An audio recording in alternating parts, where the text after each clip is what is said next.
Hello students, welcome to our channel. जैसा कि आपको पता है कि अपन स्टैटिक जीके का ये पोर्शन चल रहा है और स्टैटिक जीके में अपन खेलों के इतिहास पढ़ रहे हैं। तो अपन बहुत सारे खेलों के इतिहास में पढ़ चुके हैं और आज आगे अपन कंटिन्यू करते हैं। तो अब एक मेन इम्पोर्टेंट अपना एक है लॉन टेनिस गेम। तो लॉन टेनिस के इंटरनेशनल टेनिस फेडरेशन, अंतर्राष्ट्रीय टेनिस संघ, ठीक है, इसका आप लिख ले जाएगा अंतर्राष्ट्रीय इंटरनेशनल टेनिस फेडरेशन, ठीक है, अंतर्राष्ट्रीय टेनिस संघ। कब हुआ ये? 1913, 1913 में इसका ऑर्गेनाइज हुआ ये। और कहाँ पर? पेरिस, लंदन, यहाँ पर इसका मुख्यालय है। उसके बाद इसका जो मेन पूछे जाने वाला पार्ट है वो ये है कि इसमें कौन कौन से टूर्नामेंट होते हैं, कौन कौन से टाइटल होते हैं। तो इसमें 4 बड़े टूर्नामेंट होते हैं। सबसे पहले अपना ऑस्ट्रेलियन ओपन होता है, फिर फ्रेंच ओपन होता है, फिर विंबलडन होता है, फिर यूएस ओपन होता है। तो ये इसी सीक्वेंस में भी होते हैं। जैसे ऑस्ट्रेलियन ओपन हो जाता है जनवरी में, जनवरी-फरवरी में हो जाता है। उसके बाद फ्रेंच ओपन होता है मई-जून में। उसके बाद विंबलडन होता है जुलाई-अगस्त में। और आखिरी में होता है यूएस ओपन अगस्त-सितंबर में। तो ये इसलिए इम्पोर्टेंट है क्योंकि ये एक सीक्वेंस में होते हैं और यहाँ से चालू होते हैं ऑस्ट्रेलियन से, तो फ्रेंच, विंबलडन, यूएस पे ख़त्म होते हैं, ठीक है। अब इसमें एक चीज़ और ये पढ़ने की रहती है कि ये कौन से कोर्ट पे होते हैं, मतलब जहाँ खेला जाता है ना उसकी ज़मीन कैसी रहती है। तो ये जो रहता है ये हार्ड कोर्ट पे होता है, ठीक है। उसके बाद ये क्ले कोर्ट पे होता है। क्ले मतलब मिट्टी, जो नीचे खेला जाता है ना वहाँ मिट्टी होती है। यहाँ पर हार्ड रहता है, हार्ड कोर्ट मतलब उस पर वो बिछा हुआ रहता है। और यहाँ पर कुछ बिछा हुआ नहीं रहता, ये एक मिट्टी पे होता है। उसके बाद ये घास पे होता है, एक विंबलडन घास पे होता है। कोर्ट मतलब आप समझ रहे हैं ना कि जहाँ ये पूरे एरिया में खेला जाता है, जिस एरिया में, वहाँ नीचे की जगह कैसी है। तो यहाँ पर हार्ड रहती है, यहाँ पर वो बिछा हुआ रहता है। उसके बाद क्ले रहती है इसमें फ्रेंच ओपन में, यहाँ मिट्टी रहती है और घास रहती है विंबलडन में। उसके बाद ये भी हार्ड कोर्ट पे होता है। तो ये आपको इस पे इम्पोर्टेंट पॉइंट्स है, ये आपको ध्यान रखने हैं। उसके बाद पोलो गेम। तो पोलो गेम में बस 2 ही इम्पोर्टेंट पॉइंट है कि इसका एक और नाम है पुल्लू, ठीक है। पोलो का पुल्लू ये आप जोड़ सकते हैं, ये अंडरस्टूड, आपको याद भी रहेगा। बाकी इस खेल की शुरुआत भारत और फारस के बीच विवादित है।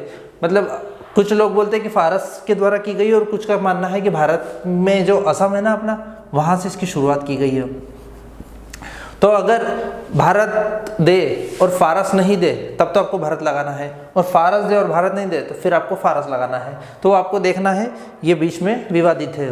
तो अब अपन नेक्स्ट अपने उस पर चलते हैं।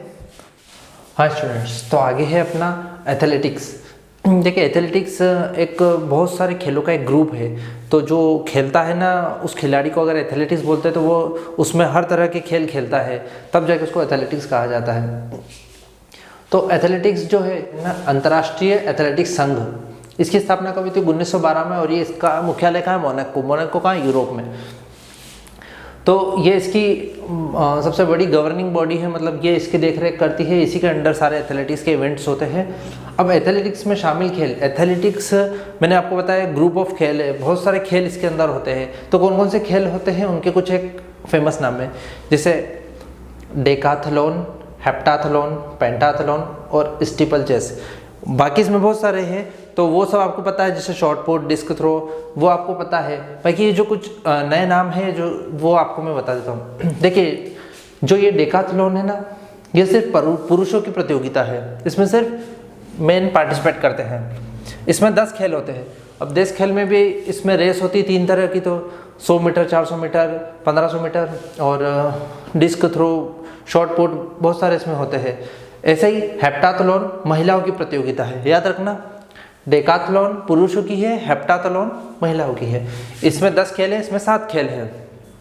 उसके बाद पेंटाथलॉन एक फिक्स 5 खेलों के इवेंट है, जो एक दिवसीय प्रतियोगिता है। मतलब एक दिन में 5 इवेंट होते हैं कंटिन्यू बैक टू बैक।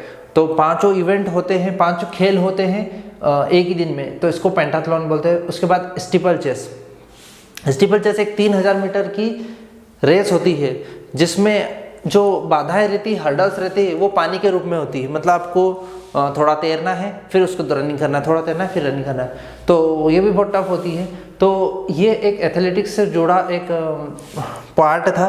तो ये खेलों से जुड़ा अपना एक टॉपिक कंप्लीट हुआ, मतलब तो आज का सेशन कंप्लीट हुआ, और अगले लेक्चर में अपन नेक्स्ट टॉपिक में आगे के खेल लेंगे। अब मैं आपको सारे खेल एक साथ नहीं पढ़ा रहा हूँ, क्योंकि इससे क्या बहुत सारा कन्फ्यूज़न हो जाएगा कि किसका मुख्यालय कहाँ पर है, कौन कब हुआ और किस गेम में क्या होता है। तो इसको बिल्कुल छोटे छोटे अपन लेक्चर में, ताकि आप एक ही लेक्चर को 2-3 बार देख ले रिवाइज करके, तो आपको हाथों हाथ याद भी हो जाए। तो ये इसलिए मैं छोटे रख रहा हूँ। तो अब इसके नेक्स्ट लेक्चर में अपन बचे कुछ खेल करेंगे। तो thank you so much students, and please like share subscribe channel. Thank you so much.